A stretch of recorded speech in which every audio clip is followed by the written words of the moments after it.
नमस्कार, मेरा नाम दुर्गेश कुमार है। मैं आज कक्षा 10 का आनुवंशिकता चैप्टर डिस्कस करने वाला हूँ, जो परीक्षा की दृष्टि से बहुत ही महत्वपूर्ण है। इस अध्याय से परीक्षा में बहुत सारे क्वेश्चन पूछे जाते हैं, जो बहुत ही महत्वपूर्ण होते हैं। इसमें हम डिस्कस करेंगे मेंडल साहब के बारे में, मेंडल साहब के नियमों के बारे में, मेंडल साहब के सिद्धांतों के बारे में, साथ ही साथ जो उसके मूल तत्व हैं उसके बारे में डिस्कस करेंगे। ठीक है, आइए बिना देरी किए हुए इस चैप्टर को शुरू करते हैं, जिसका नाम है क्या है, आनुवंशिकता या आनुवंशिकी। जो आनुवंशिकी है, जो जेनेटिक्स है, इसको इंग्लिश में बोलते हैं का जेनेटिक। क्या होता है जेनेटिक? ये एक जीव विज्ञान की शाखा। क्या है? जीव विज्ञान की शाखा, जिसके अंतर्गत ध्यान रखिएगा आनुवंशिकता। क्या? आनुवंशिकता व विभिन्नता का अध्ययन किया गया है। विभिन्नता का क्या करते हैं? अध्ययन करते हैं। जिस जीव विज्ञान के उस भाव को या उस शाखा को या भी जीव विज्ञान की वह शाखा जिसमें आनुवंशिकता और विविधता का अध्ययन करते हैं, उसे हम बोलते हैं का आनुवंशिकी बोलते हैं। क्या बोलते हैं? आनुवंशिकी बोलते हैं। ठीक है, आनुवंशिकी के जनक के बारे में बात किया जाए तो ये है ग्रेगर जार्ल मेंडल। कौन है? ग्रेगर जार्ल मेंडल। मेंडल से ध्यान रखिएगा, मेंडल दो नाम है, दो वैज्ञानिक का नाम है। एक है केमिस्ट्री में मिलेंगे आवर्त सारणी के निर्माता, जिसको आप बोलते हैं मेंडली, जबकि ये कौन है? ग्रेगर जार्ल मेंडल। ठीक है, ये जो ग्रेगर जार्ल मेंडल है, ये जीव विज्ञान के तहत जीव विज्ञान के अंतर्गत कार्य किए हैं, जबकि ये भी एक प्रकार से गणितज्ञ, गणित के ज्ञाता थे। ठीक है, आइए हमारे पास कुछ नोट्स हैं, जिसके माध्यम से इस आनुवंशिकी चैप्टर को डिस्कस करते हैं। हमारा नोट जो है, नोट ये पहला नोट है इस चैप्टर का। इस नोट के माध्यम से आपको हम समझाना चाहेंगे कि किस प्रकार से जीव के अंदर विभिन्नता पैदा होती है। ठीक है, अगर जीव के अंदर विभिन्नता पैदा नहीं होगी तो सभी के सभी जीव एक समान हो जाएंगे। कोई किसी को पहचान नहीं सकता, कोई किसी की और कह सकते हैं कि कोई किसी का अस्तित्व नहीं रह जाएगा, सब एक समान हो जाएगा। आज हमें आप पहचान पा रहे हैं, आप अपने को पहचान पा रहे हैं, अपने आस पड़ोस के या अन्य प्रकार के स्पीसीज को पहचान पा रहे हैं, तो वह किसके कारण? इस विभिन्नता के कारण। और ध्यान रखिएगा इस नोट्स में इस विभिन्नता को हम टारगेट करेंगे। तो देखिएगा, जन्म, जो जन्म होता है ये जीवों का प्रमुख लक्षण है। ये जन्म क्या है? जीवों का प्रमुख लक्षण है। इसके द्वारा जीव अपने समान संतति मतलब होता है पुत्र, पुत्र को उत्पन्न करते हैं। क्या करते हैं? उत्पन्न करते हैं, जिससे उनका वंश पीढ़ी दर पीढ़ी चलता है। यानी कि आज हम हैं, आज जो हम हैं, ये कहीं न कहीं जन्म के द्वारा है। आप अगर हैं तो ये जन्म के द्वारा है। इस संसार में जितने भी जीव आ रहे हैं या हैं, आज वो सभी के सभी किसके द्वारा है? रिप्रोडक्शन यानी कि जन्म के द्वारा है। ठीक है, अच्छा, जन्म देखिए, ध्यान रखिएगा, जन्म जो होता है ये कोशिका स्तर पर होता है। कहाँ होता है? कोशिका स्तर पर होता है, जिसमें कोशिकाएं विभाजन करके एक नई कोशिका का निर्माण करती है। किसका? एक नई कोशिका का निर्माण करती है, बनाती है, जिससे जीव में दो प्रकार के लक्षण दिखाई देते हैं। कितने प्रकार? दो प्रकार के लक्षण। प्रथम लक्षण की बात, प्रथम लक्षण वे लक्षण होते हैं जो माता पिता के समान होते हैं। यानी कि माता पिता से मिले हुए लक्षण जो माता पिता के समान दिखाई देते हैं, वे प्रथम लक्षण कहलाते हैं। जैसे हमारे पास दो आंखें हैं, दो कान हैं, एक नाक है, दो हाथ हैं, दो पैर हैं।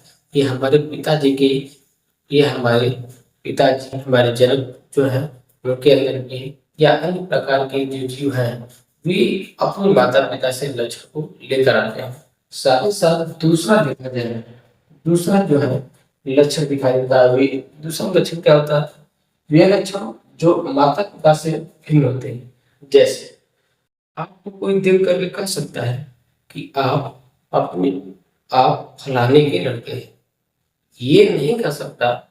आपको देख करके कोई अनुमान लगा सकता है कि आप फलाने के लड़के हैं, आप उनके जैसा दिख रहे हैं और लग रहे हैं, ये कोई नहीं कह सकता कि आप फलाने। यानी कि जो डिफरेंट आ रहा है, जो परिवर्तन आ रहा है, जो विभिन्नता आ रही है, वो क्या है? द्वितीय लक्षण। कौन सा लक्षण? द्वितीय। जबकि जो माता पिता के समान होते हैं वो कौन सा लक्षण होता है? प्रथम लक्षण। ठीक है। और इस लक्षण के आधार पर देखा जाए, इस लक्षण के आधार पर देखा जाए तो ये थ्योरी बनती है, इसकी आनुवंशिकता की थ्योरी बनती है। तो आनुवंशिकता का मतलब क्या होता है भाई? वे लक्षण जो एक पीढ़ी का मतलब क्या? माता पिता से दूसरी पीढ़ी, यानी कि उनसे जो पुत्र प्राप्त हो, जो पुत्र पैदा होगा, जो संतति होगी, उसमें उसमें वंशागत होते हैं, जाते हैं। जैसे बालों का रंग, त्वचा का रंग, आंखों का रंग, ये सब होता है। कभी कभी आप सुने होंगे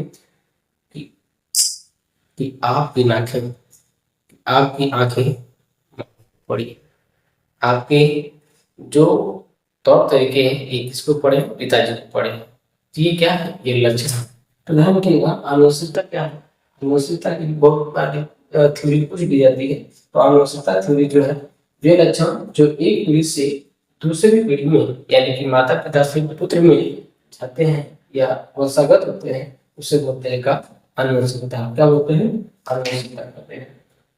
क्या कहते हैं? आनुवंशिकता का। तथा आनुवंशिक लक्षणों को एक पीढ़ी से दूसरी पीढ़ी में ले जाने की क्रिया वंशागति क्या कहलाती है? वंशागति कहलाती है। और जो लक्षण जाते हैं उसे बोलते हैं का विशेषक या आनुवंशिक। विशेषक या आनुवंशिक बोलते हैं। जो लक्षण एक पीढ़ी से दूसरी पीढ़ी में जाते हैं उसे बोलते हैं का विशेषक। विशेषक या आनुवंशिक।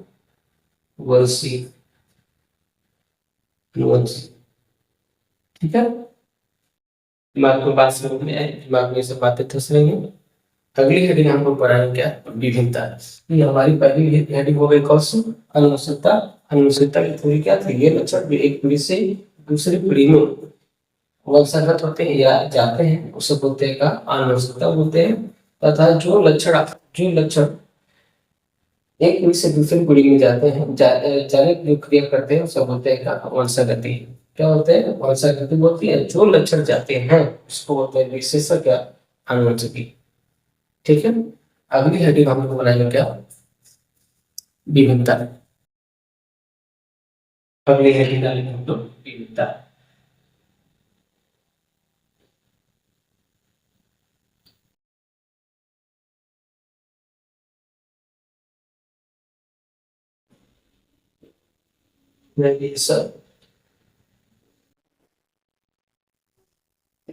इससे थ्योरी की बात है। विभिन्नता का मतलब क्या है? एक दूसरे से भिन्न भिन्न होना या सभी जाति एक समान न होना, क्या कहलाती है? विभिन्नता। सबसे सिंपल। लेकिन अगर थ्योरी की बेस पर अगर कहा जाए, थ्योरी की बेस पे कहा जाए तो थ्योरी की बेस क्या है? एक ही जाति के मध्य मध्य एक ही जाति के एक ही जाति के सदस्यों की मध्य सदस्यों की मध्य सदस्यों सदस्यों के मध्य सदस्यों के मध्य लक्षणों में, इसमें लक्षणों में पाए जाने वाली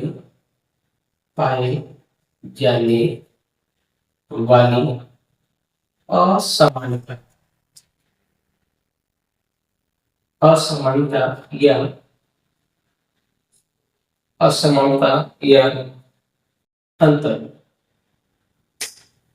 अंतर ठीक है। असमानता है अंतर जिनके कारण इनके कारण वे एक दूसरे से भिन्न या अलग अलग दिखाई देते हैं, उसे विभिन्नता कहते हैं। ठीक है, ये थ्योरी के बेस पे था। देखिए थ्योरी के बेस पे देख लीजिए, एक ही कोई एक जाति है, कोई एक जाति, अगर मानव ही लेते चलते हैं तो मानव क्या है, जाति है। मानव जाति के सदस्यों के मध्य, यानी कि जो सदस्य हैं मानव जाति में, जो सदस्य होंगे एक से अधिक जो व्यक्ति होंगे, उनके मध्य उनके लक्षणों में देखिएगा, लक्षणों में पाए जाने वाली असमानता या अंतर है, जिनके कारण वे एक दूसरे से क्या होते हैं, भिन्न भिन्न दिखाई देते हैं, उसे बोलते हैं का विभिन्नता बोलते हैं। क्या बोलते हैं, विभिन्नता बोलते हैं। जैसे हम और आप, क्या हमारी आवाज आपसे मिलती है, नहीं। क्या आपकी आवाज हमसे मिलती है, नहीं। यानी कि हम लोग के बीच में ये जो लक्षण है, जो ये आवाज है, ये जो वॉइस है, इसके बेस पर हम दोनों क्या है, एक दूसरे से अलग हैं। यही कहलाती है विभिन्नता कहलाती है। और ये जो विभिन्नता होती है, ठीक है, ये जो विभिन्नता होती है, निम्न जीवों में सतत व धीमी गति से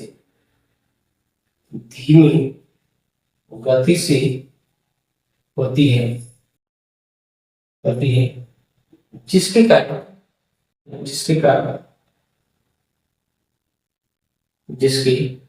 कारण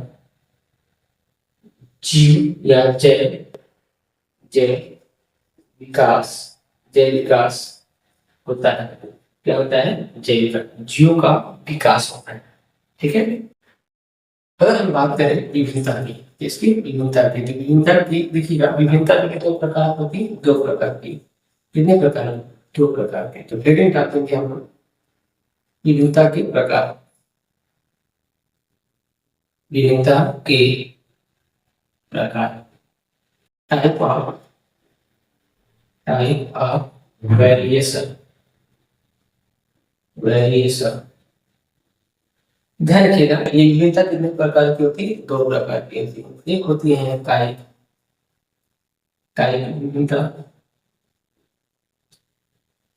विभिन्नता, जिसको बोलते हैं सोमैटिक वेरिएशन। और एक होता है जैविक, क्या होता है, जैविक विविधता, जिसको बोलते हैं जेनेटिक या जर्मिनल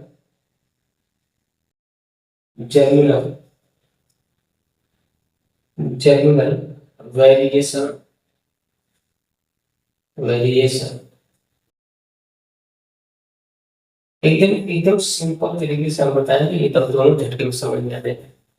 काय विविधता वो विविधता होती है, काय विविधता वो विविधता होती है जो जन्म कोशिका को छोड़ करके, जन्म कोशिका को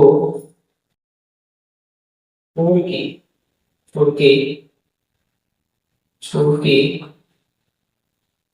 पाई जाती है। ठीक है, जन्म कोशिका का मतलब क्या, शुक्राणु व अंडाणु को छोड़ करके इनमें अगर विविधता नहीं पाई जाती है तो कौन सा होता है, काय मिलता है। अब ये मिलेंगे कहाँ पे, ध्यान रखिएगा, ये मिलती है कहाँ पे, त्वचा में या अन्य प्रकार के बालों में, ठीक है, त्वचा में, बालों में, ठीक है, या अन्य जगह पे पाई जाती है। ठीक, जबकि जैविक विविधता क्या कहलाती है, वे विविधता, ध्यान रखिएगा, जैविक विविधता की बात करें तो वे विविधता जो जन्म कोशिका, इसमें जनन कोशिका में पाए जाते हैं, में पाई जाती हैं। अब जनन कोशिका के अंदर किया जनन विभिन्नता का कारण की जनन कोशिका किसे मैंने बताया है, और जनन कोशिका तो एक है क्या शुक्राणु और एक है अंडाणु, ठीक है। अब इनकी अनुसंधान की गई चार तत्वों को समझाते हैं। देखिए जैसे मान के चलिए एक शुक्राणु क्या है, शुक्राणु है, और एक क्या है अंडाणु है। अगर इसकी ध्यान रखिएगा इसमें होते हैं क्या डीएनए और इसमें भी होते हैं क्या डीएनए। अगर इन डीएनए इन दोनों के डीएनए के अंदर अगर कोई विविधता आती है तो ये जो इससे बच्चा पैदा होगा उस बच्चे के अंदर ये वेरिएशन ये विविधता दिखाई देगी वास्तव में। तो ऐसे विविधता ध्यान रखिएगा, ये जो ऐसी विविधता जो होगी वो अगली पीढ़ी में जाएगी, केवल विविधता अगली पीढ़ी में नहीं जाती। एक पॉइंट और अपना सकते हैं कि काई विविधता जो होती है, काई विविधता या काई विविधता की वंशागति नहीं होती है, जबकि जननी विविधता की अगर देखा जाए तो इसकी क्या होती है वंशागति होती है। वंशागति का मतलब क्या है, एक पीढ़ी से दूसरी पीढ़ी में जाना, जबकि ये काई विविधता जो है जिस व्यक्ति में होगी वो उसी व्यक्ति के अंदर पाई जाएगी। इससे सिंपल देखिए जैसे काई विविधता की बात करें, काई विविधता की तो काई विविधता का मतलब क्या होता है कि जैसे आप मान के चलिए कि गर्म क्षेत्र में रह रहे हैं, अचानक आपको जाना पड़ गया ठंडे क्षेत्र में। तो ठंडे क्षेत्र में जब आप गए तो वहां पे साल 2 साल 3 साल 10 साल आप जब रहे तो आपकी त्वचा में कुछ परिवर्तन है। पहले आप गर्म क्षेत्र में थे तो आपकी त्वचा काली थी, लेकिन जैसे आप ठंडे प्रदेश में गए तो वहां पे 10 साल 5 साल जो समय आपने दिया है बिताया है उसके कारण उस इन्वायरमेंट का उस वातावरण का प्रभाव आपको त्वचा में पड़ा और आप पहले काले थे अब क्या हुए हैं गोरे हो गए। ओके, ये जो गोरे हुए हैं तो क्या उससे आपके बच्चे में ये गोरा बन जाएगा? नहीं जा सकता। वी केवल इन्वायरमेंट के कारण ही आपका त्वचा में परिवर्तन आया है, बात समझ में? ठीक है, तो ये जो विभिन्नता है, ये जो विभिन्नता है काई विभिन्नता, ये उस व्यक्ति का जो व्यक्ति भी गोरा हुआ था वो व्यक्ति जब मरेगा तो उसी के साथ वो क्या हो जाएगा चला जाएगा। जबकि जैविक विविधता जो होती है ये शुक्राणु और अंडाणु के बीच जो शुक्राणु और अंडाणु के बीच में जो डीएनए उपस्थित होता है डीएनए के अंदर परिवर्तन होने के कारण होता है, ठीक है, जिसके कारण जो आने वाली संतान है उसके अंदर भी क्या है ये विविधता दिखाई देंगे। ठीक है, अगली हेडिंग हम लोग डालेंगे क्या विभिन्नता के महत्व या विभिन्नता का महत्व। ठीक है, इतना आप नोट करते रहे। ठीक है, एक पॉइंट नोट करिएगा बहुत महत्वपूर्ण है। अब आप अगली हेडिंग डालेंगे विभिन्नता के महत्व। विभिन्नता के महत्व, विभिन्नता के महत्व सिग्निफिकेंस ऑफ वेरिएशन,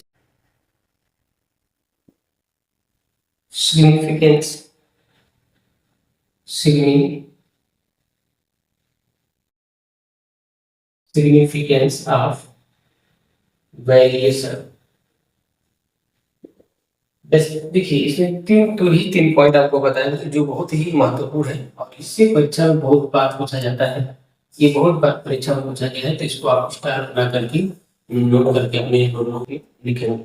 ठीक है, विभिन्नता के महत्व की अगर बात करते हैं तो विभिन्नता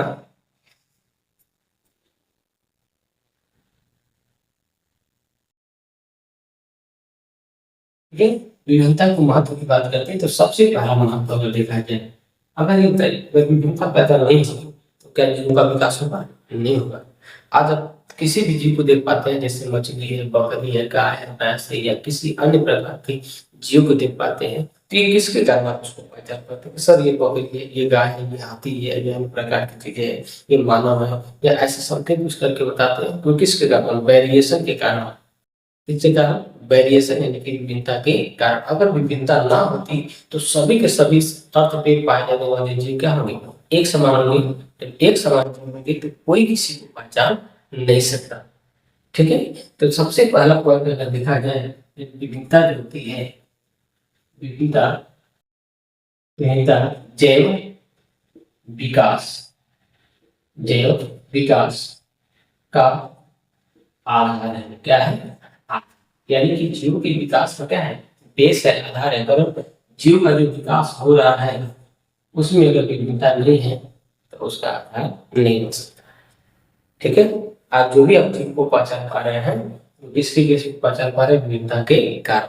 सेकेंड पॉइंट में आप लिखेंगे, सेकेंड पॉइंट में आप लिखेंगे विभिन्नताएं जो होती हैं, विभिन्नताएं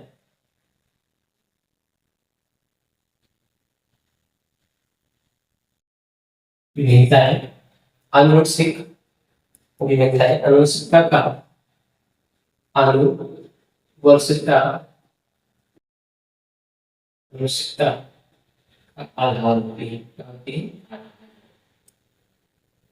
आनुवंशिकता का, ठीक है। तीसरी पॉइंट आप ध्यान रखिएगा, तीसरी पॉइंट में विभिन्नताओं के द्वारा, किसके द्वारा? विभिन्नताओं के द्वारा, विभिन्नताओं विभिन्नताओं के द्वारा विभिन्नताओं के द्वारा प्रतिकूल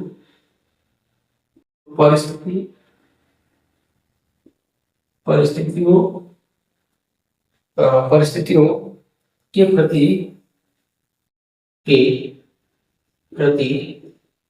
अनुकूलता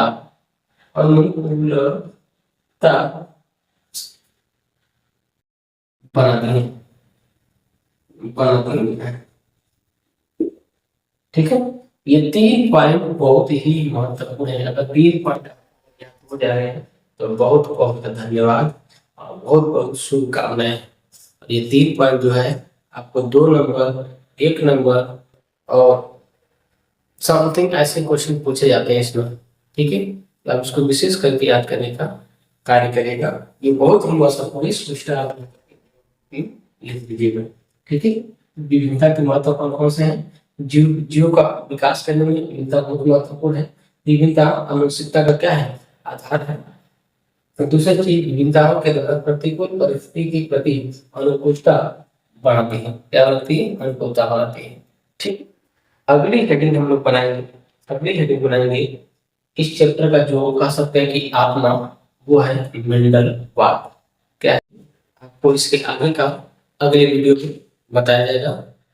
आज की क्लास कैसे लगी कमेंट करके जरूर बताइएगा और इसको जितना हो सके खूब शेयर करिए, उन बच्चों तक पहुंचाइए जो बच्चे कोचिंग नहीं कर पाते हैं, जिनको अच्छा कंटेंट नहीं मिल पाता है, उन सभी बच्चों के पास पहुंचाइए। उनसे कहिए कि ये वीडियो देखें और इन चैप्टर में हम आपको ऐसे तरीके को बताएंगे जो आपको इंटर तक या उससे ज़्यादा आप कह सकते हैं कॉम्पिटिटिव एग्जाम जो होंगे वहाँ तक आपको काम करेंगे। ठीक है, तो आप लोग से निवेदन है कि आप उन सभी बच्चों को ये वीडियो भेजिए जो बच्चे कोचिंग नहीं कर पाते हैं या उनको सही विद्यालय में या अन्य जगह पे सही कंटेंट नहीं मिल पाता है, तो उनके लिए मैं फ्री में आप लोगों को पढ़ा रहा हूँ और पढ़ाऊँगा। तो आज की क्लास कैसी लगी इसको आप जरूर बताइएगा। आज के लिए बहुत बहुत धन्यवाद। नमस्कार।